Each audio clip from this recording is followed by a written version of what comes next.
সারা দুনিয়া ঘুরে মায়ের সমান পাবে না। সারা দুনিয়া ঘুরে মায়ের সমান পাবে না। সারা দুনিয়া ঘুরে মায়ের সমান পাবে না। সারা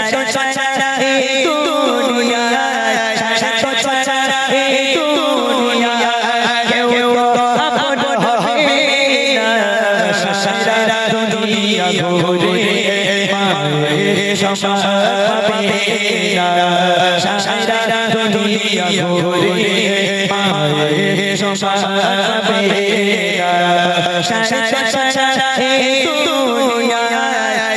সারা দুনিয়া কেউ আপন হবে না। সারা দুনিয়া ঘুরে মায়ের সমান পাবে না। সারা দুনিয়া ঘুরে মায়ের সমান পাবে না। বিনা সাথে ভালোবাসা থাকে সোজা যায় সুখে দুঃখে মুসিবতে আগলে রাখে মা প্রতি বিনা সাথে ভালোবাসা থাকে সোজা যায় সুখে দুঃখে মুসিবতে আগলে রাখে মা প্রতি সেই মায়া বদলা সেই মায়া বদলা ভোলা কত বুঝাবে না। সারা দুনিয়া ঘুরে মায়ের সমান পাবে না। সারা দুনিয়া ঘুরে মায়ের সমান পাবে না। সারা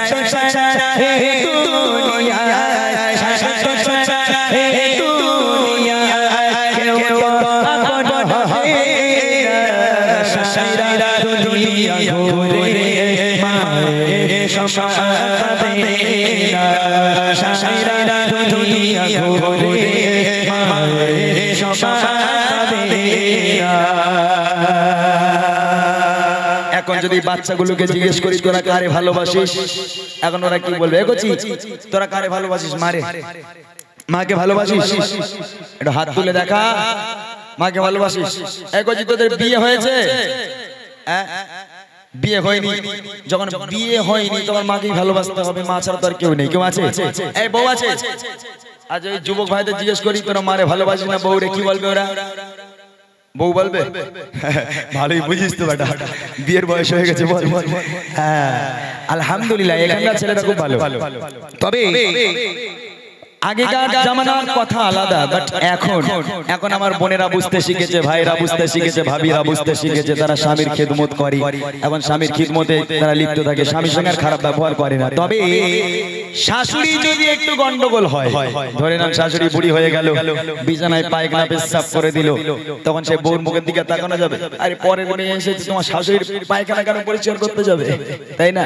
আমি আরো বলছি পরে শাশুড়ির সঙ্গে স্ত্রীর কেমন সম্পর্ক, শাশুড়ির সঙ্গে বৌমার কেমন সম্পর্ক, কি জন্য বুড়িমা গজলটা লিখেছি। আরেক ছন্দ পড়ি, কবির ইচ্ছে দেখে। বিনা সাথে ভালোবাসা থাকে সোজা যায় সুখে দুঃখে মুসিবতে আগলে রাখে মা প্রতি বিনা সাথে ভালোবাসা থাকে সোজা যায় সুখে দুঃখে আগলে রাখে মা প্রতি সেই মায়া বদলা সেই মায়া বদলা ভোলা কত বুঝাবে না। সারা দুনিয়া ঘুরে মায়ের সমান পাবে না। সারা দুনিয়া ঘুরে মায়ের সমান পাবে না। সারা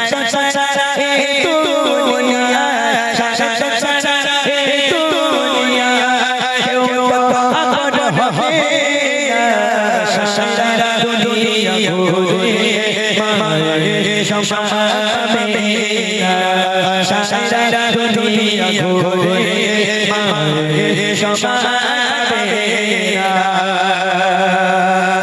একটা মা যখন একটা বাচ্চাকে জন্ম দেয় ওই বাচ্চা মায়ের কোলে পেশাব করে দিল পায়খানা করে দিল শীতের রাতের বেলা মা কি ওকে দূর দূর করে তাড়িয়ে দেয় যা বাবা তুই ওই ঘরে গিয়ে শোম এই ঘরে শোম তোর পায়খানা পরিষ্কার করা যাবে না এটা কখনো মা করে না মা আদর করে ভালোবেসে তাকে দুধ খাইয়ে একেবারে সুন্দর করে ঘুম পাড়িয়ে শীতের রাতের বেলা সেই মা গোসল করে নিজেকে পাক পবিত্র করে আর ওই মা বুড়ি হয়ে গেল ওই বাপ বুড়ো হয়ে গেল ওই বাপের আর চলার ক্ষমতা নেই মায়ের আর চলার ক্ষমতা নেই বিছানায় পায়খানা পেশাব করে ফেলে বলে ও বুড়ির জন্য তুমি প্রত্যেকদিন দোয়া করো বুড়ি তুই মরবি কবে সন্তান আর বৌমা যদি ছাদের বাড়িতে থাকে ওই বুড়ির স্থান কোথায় ছাদের বাড়িতে নয় ওই বুড়ির স্থান উঠানের দিকে একটা ঝুপড়ি করে খড়ের চাল দিয়ে একটা তক্তপোষ দিয়ে ওর মধ্যে বুড়ি পচে মরুক মায়ের খাওয়া হলো কি হলো না সন্তান বৌমা একবারও দেখতে যায় না ওই মা পায়খানা করে দেয় পেশাব করে দেয় বলে তোমার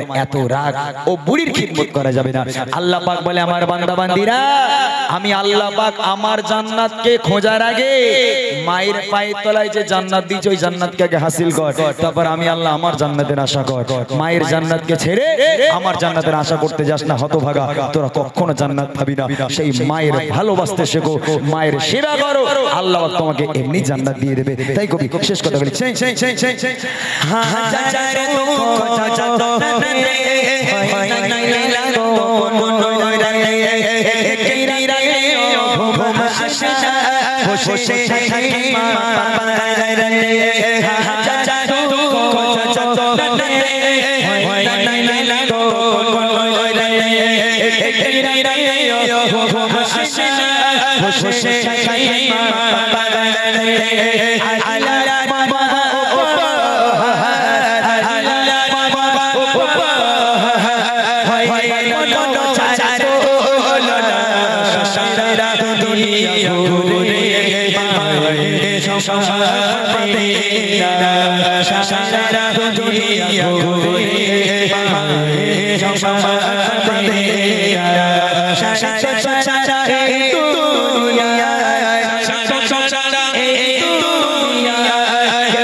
মায়ের